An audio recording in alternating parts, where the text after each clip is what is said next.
older, we hold a lot of the answers that the younger people are looking for, and we have the answers.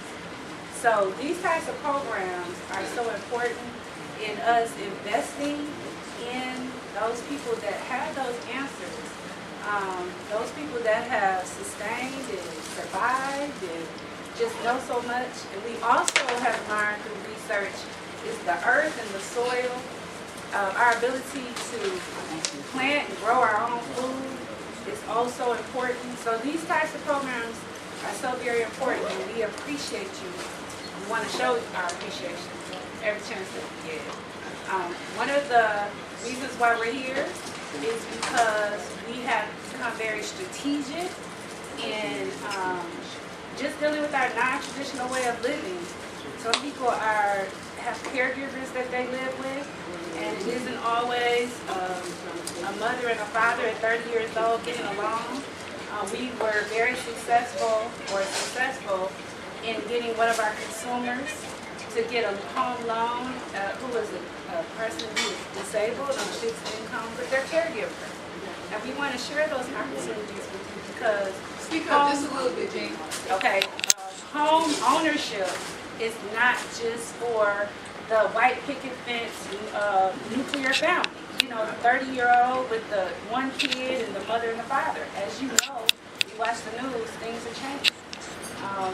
And we're not always living in that traditional world, so we want to make sure that it is our responsibility to make sure that everyone is included.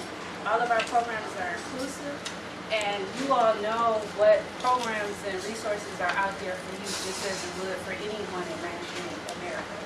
So that's our job, and we appreciate you, and that's why we're here to give out these goodies and to share with you our Fifth Third Bank speaker today, Mr. Samuel Blue. I want to introduce him to you, and he is a dynamic speaker. He also is a very personable person, so if you have some personal questions that you want to ask him, off to the side, we'll make sure that you have his phone number, his email, even whether it's for you or a loved one. To find out more about homeownership, they've got some great incentives for you, and that's why we're here today. But, like I said, Disability Network of Wayne County, Detroit is here to assist you. We do information and referral. We have a host of services for you. So we have all of your information, and we will be sending out more and more flyers and more information to make sure that you know about our services. So we just want to thank you today. And we can share something that will enhance your knowledge of home ownership. Home ownership is so important in terms of our quality of life, having control over where we live, our domicile, whether or not you can have a garden, you know, that sort of thing, or being in a position to buy a home that's, you know, that has the adequate area or an appropriate area for you to have a garden.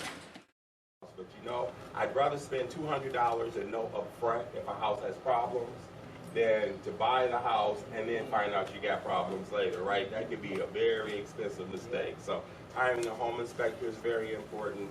Some of you may have access to legal services, neighborhood legal services, or UAW legal services. There are other legal service organizations, but you may want to consider having a real estate attorney on your team. Hey, I have a question too. In regards to if you're renting a home and the home needs to be brought up to code, yes, because you have a person that has a disability in the home, okay, does the bank give you the additional monies, or can put that into your mortgage so that you can get the home up to code for the person with disabilities? That's a little bit complex, but in terms of the answer, because there's a lot of variables in that, what you just said. Are you talking about a home that you currently live in and then you want to buy? So we have a program that does allow you to borrow money to fix up the home. It's called the 203K program. It's an FHA program. Okay. There are programs, I guess the short answer is there are programs to help you with that scenario. So, okay. Again, don't be afraid to ask, because you know, a lot of times because we don't know, fear a lot of times is just for lack of information or lack of knowledge. So if whatever your situation is, don't be afraid to ask, talk to somebody, and that way we can position you to move forward.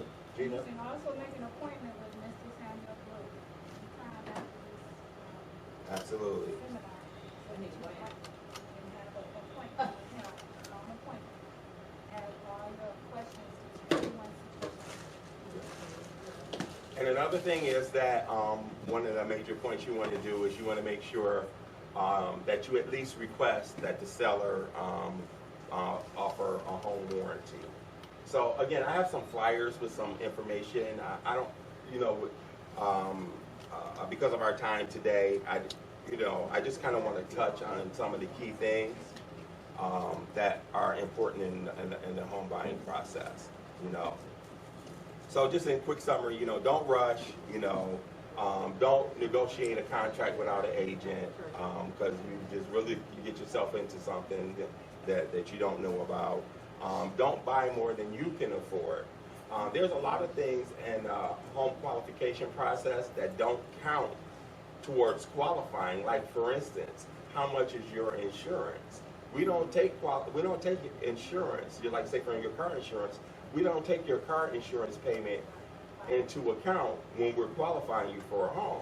So if you know that your car insurance is very expensive, just because you can get the loan, don't mean that it's affordable for you. And the last thing you want to do is get into a home and find out that you're in over your head. Okay. So don't be afraid to ask questions, whatever it is. This is a big deal. It's usually the biggest transaction most people will make in their life. So if you got a question, ask it. Education is powerful. And don't feel pressure to make a decision you're not comfortable with. Again, this is a big deal. Owning a home is a big deal. And when you're in the process of buying a home, you don't want to change your financial profile. You don't want to go out and buy a car because that changes everything. You don't want to do anything major without at least discussing it with your loan officer so that you'll know how and if that affects your ability to qualify for a loan.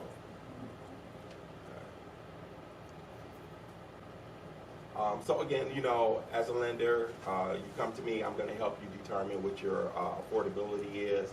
You may hear a term called DTI, or debt to income ratio. Basically, that's just a number that we look at. We take how much you owe and how much you bring in income and divide the two and determine what your percentage is that you can afford to buy a home. And usually it's around 40-45%. If you add up all your bills and you take all of your income and divide it, if it's a little bit less than half, that might be something that's affordable for you. Okay.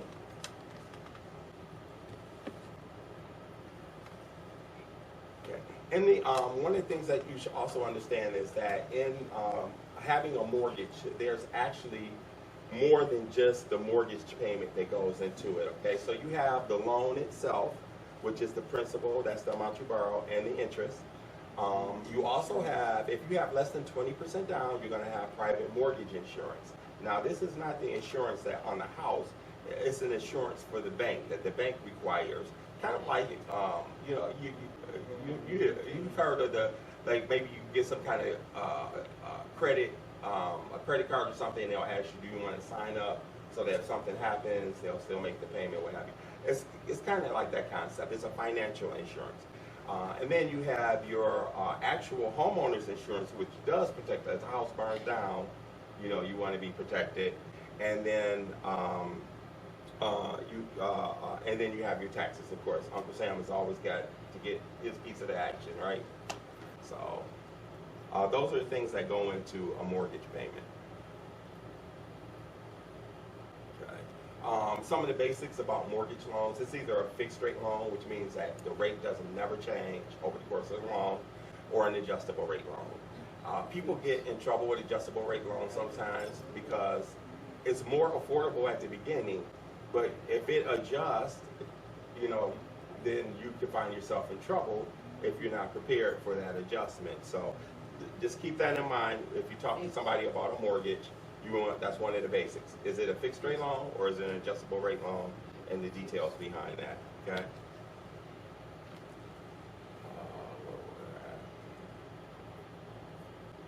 So just kind of some of the basics that, again, with all the wisdom in the room today, I'm sure you guys are familiar, but some of the basics you want to make sure when you get involved with this process, make sure you pay your bills on time. You don't want to, go through all this planning and then get up to the point where you're ready to buy the house and you miss out on making a bill payment. We have to prove ourselves to be responsible when we're trying to use somebody else's money. As simple as that. Inspect your credit reports. This young lady was inquiring about. You need to know where you're at. Okay, save up for a down payment. Banks like to see a pattern of saving money to buy a house. So when you put one big lump sum in the bank, they start asking questions. Where does money come from? Can you really afford to buy a home? So saving money is one of the ways that you prove that you're qualified and that you're ready to borrow to purchase a home. Get your tax returns together and your pay stubs together. Basically, you need about 2 years tax returns, and get your bank statements together. So, and then take a home buyer education course. There's a lot of nonprofit organizations. Gina, does Disability Network offer a home buyer education? Well, we're kind of doing a home buyer education course, but there are certified home buyer education courses that are out there. So, for instance, if you're getting an FHA loan or a state of Michigan loan, you have to have a certificate to qualify for those programs, because they want to make sure that you've gathered the information and that you know what you're getting into. Okay, so that pretty much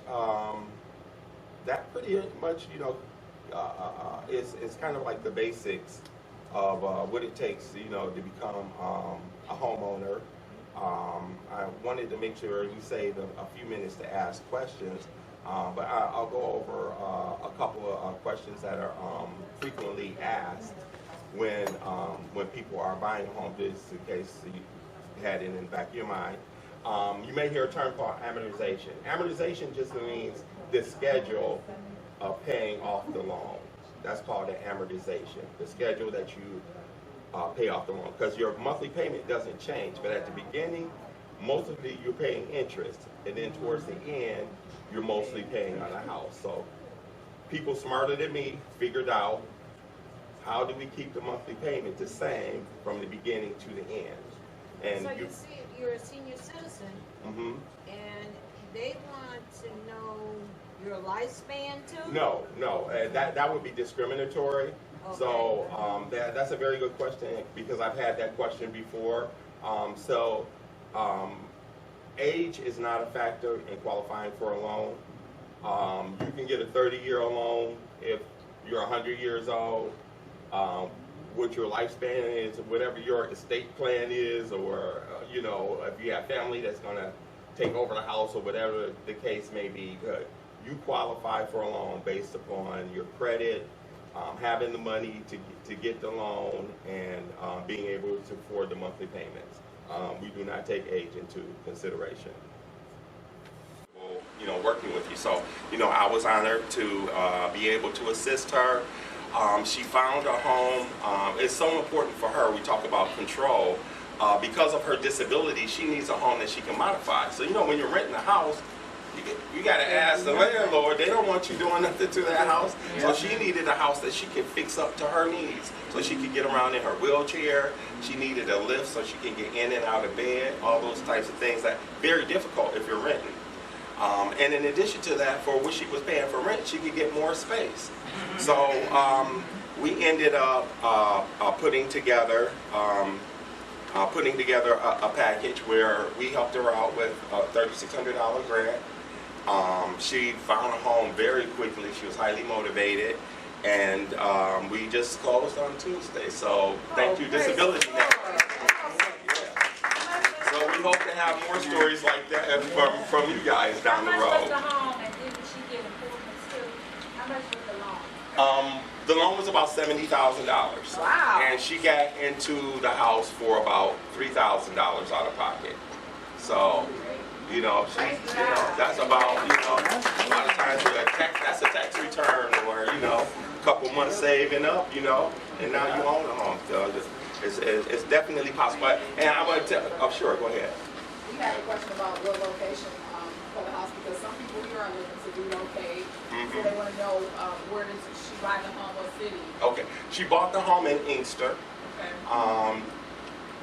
But our program, I mean, we're statewide across our footprint in terms of Fifth Third. Well, Fifth Third is in 13 states, approximately, because we're expanding approximately 13 states that we do mortgages in.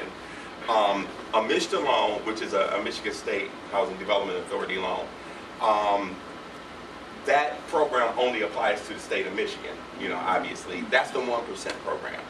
But the program with the $3,600 and the $1,200, those are Fifth Third programs. And anywhere, any state that we do business, you know, that program is available. So it's not so much the city, it's just, you know, it's really based upon whether the property is in a low and moderate income area. So Yeah, I think people are trying to match price with location. Like, price with location, yeah. So, yeah. like, okay, so. Yeah, well, it wasn't Bloomfield Hills, you know, and it wasn't. Now, if you're renting a home, Okay. you want to purchase a home that you're renting, Yes, can you have a program that, yes, absolutely. And there's no special program. That's one of the features of a mortgage. And again, that's the type of thing that would be an excellent situation where you come in and talk to a loan officer and explain what you're doing. And especially if you have a little bit of time to do some planning, because you're already paying on that home.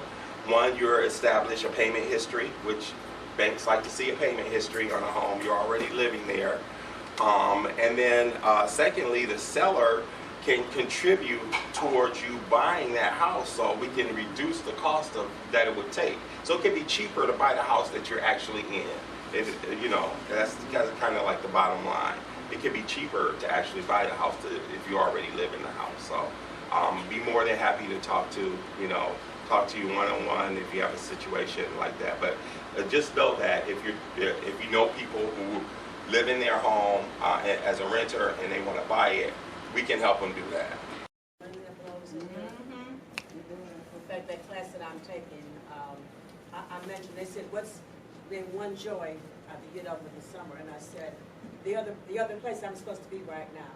And I just mentioned how, you know, without offending anyone spiritually or religiously, there's just a spiritual wellness in the area. And I think that's extremely powerful, especially talking about earth and things like that. Yeah. And all the things that we're able to do. And me, for one, I'm seriously going to be doing sustainably some gardening next year. And I got the space. Space is to do it. So I'm going to be growing to feed myself and those close to me, because it's that time now. I have to play the lines. We've learned a lot from you, because wisdom comes from you, right? We're more book smart, so we combine our book smart with the wisdom so we can be smarter. And so we've learned a lot from you guys too. We really have, and we value your opinions. We love it when you boss us around. We just do whatever you say do. Yes, ma'am. But because we love you, right? Because you help us grow, you help our families grow, and we are certainly happy to have you each week. So please come back. Please tell a friend. You know, keep being creative, coming up with new ideas. Remember, on September 10th, we're going to do bring your grandchildren. We're going to have like gardening with grandma or grandpa, right? So the kids will get to come, and we're going to have the curriculum catered towards the kids, which is going to be an introduction to what's called the 2-Bite Club, where kids learn that, let me take 2 bites of something before I just say I don't like it. So we're going to read a story to them about that. We'll have some treats and different things for them.